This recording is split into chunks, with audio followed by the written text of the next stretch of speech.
এসব কালপ্রিটগুলা যেভাবে দেশে একটা হত্যাযজ্ঞ ক্রিয়েট করছে, হত্যাকাণ্ড জড়িত আইনশৃঙ্খলা বাহিনীর সদস্যের বিচার করতে হবে বলে মন্তব্য করেন বৈষম্য বিরোধী ছাত্র আন্দোলনের অন্যতম সমন্বয়ক সার্জিস আলম। আমার শহীদ পরিবারের যে ভাইরা রয়েছেন তাদেরকে ব্যবহার করে অনেকে বিভিন্নভাবে মামলা দিচ্ছেন, যেখানে কিছু নির্দোষ মানুষকে ঢুকাচ্ছেন এবং তাদেরকে হয়রানি করছেন।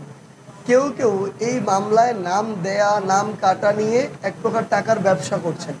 তো আপনারা শুধু এইটুকু খেয়াল রাখবেন, আমাদের যে ভাইরা দেশের জন্য জীবন দিয়েছে তাদের নামকে যেন কেউ এভাবে অপব্যবহার না করতে পারে। কিন্তু আপনারা যদি নিজেদের জায়গা থেকে এটা করতে চান, আমরা আমাদের জায়গা থেকে সর্বোচ্চ সহযোগিতা করব।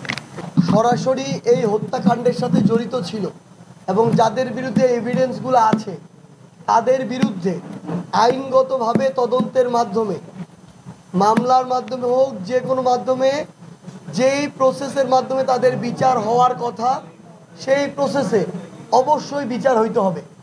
কেউ একজন অতি উৎসাহী হয়ে নিজের জায়গা থেকে ওই ফ্যাসিস্ট সরকারের কাছে নিজেকে তুলে ধরার জন্য অন্যায়ভাবে নির্দেশের বাইরে গিয়ে অনেকে অন্যায় নির্দেশও পালন করছে। এই কাজগুলা যারা করছে, অন্যায়কারী অন্যায়কারী, সে যদি পুলিশের হয় পুলিশেরই, এটা আমার দেখার সুযোগ নাই। পুলিশ তার যদি বিচার না হয় তাহলে একজন রাষ্ট্রের অন্য একজন নাগরিকের বিচার করার অধিকারও বা বিচার করার বিষয়টিও প্রশ্নবিদ্ধ হয়। সে বিচারের বাইরে কেউ না। এই জন্য যে দুইটা নাম আসছে এখানে, কিংবা আরও যে নামগুলো আছে, সে পুলিশেরই হোক আর অন্য যে হোক, যে দোষী তার বিচার হইতে হবে। এবং এই যে কথাগুলো এখানে বলছে নামগুলা, এটা অবশ্যই আপনারা মিডিয়া দিবেন। এরপরে তার উপরে যদি কোনোভাবে চাপ আসে, আপনার সাথে থাকবেন, আমরা আছি। এসব কালপ্রিটগুলা যেভাবে দেশে একটা হত্যাযজ্ঞ ক্রিয়েট করছে, এই কালপ্রিটগুলা যদি আবার পরবর্তীতে এই মানুষগুলোকে মানসিকভাবে একটা চাপে রাখে, তাহলে মনে রাখবেন আপনিও কোনো না কোনো দিন এটা শিকার হবেন এবং সেদিন আপনি অসহায় হয়ে পড়বেন। কারণ যখন আপনার ভয়েসটা রেজ করা উচিত ছিল আপনারা করেন নাই।